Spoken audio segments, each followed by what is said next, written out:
Another example will be solving about titration, page 112. In this problem, we have two parts. The first part is the titration calculation. However, in the second part, we'll go through a question we did not solve before. So let us start reading together.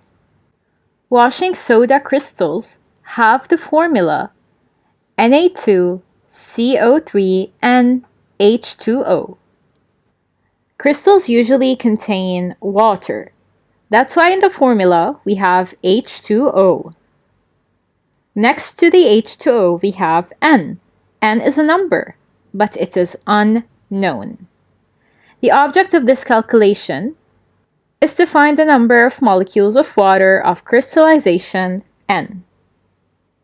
So the aim of this calculation is to find N, which is the number of molecules of water. We'll start reading the given together. 28.6 grams of washing soda crystals were dissolved in pure water. So we took 28.6 grams, which is the mass of soda, and dissolved them in pure water. More pure water was added to make the total volume of the solution up to 1000 centimeter cubed.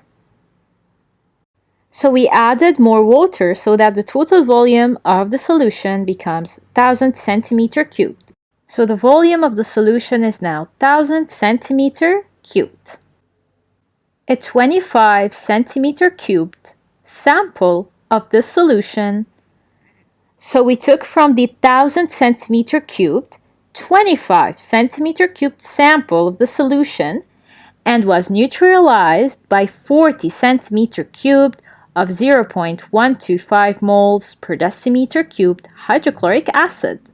So we took 25 centimeter cubed from the solution and they were neutralized by hydrochloric acid, which has a volume of 40 centimeter cubed and a concentration of 0.125 moles per decimeter cubed, using the methyl orange as an indicator.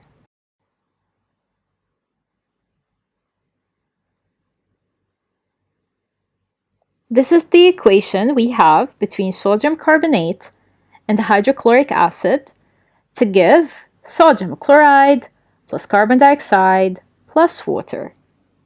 As I said, we have two parts for this question.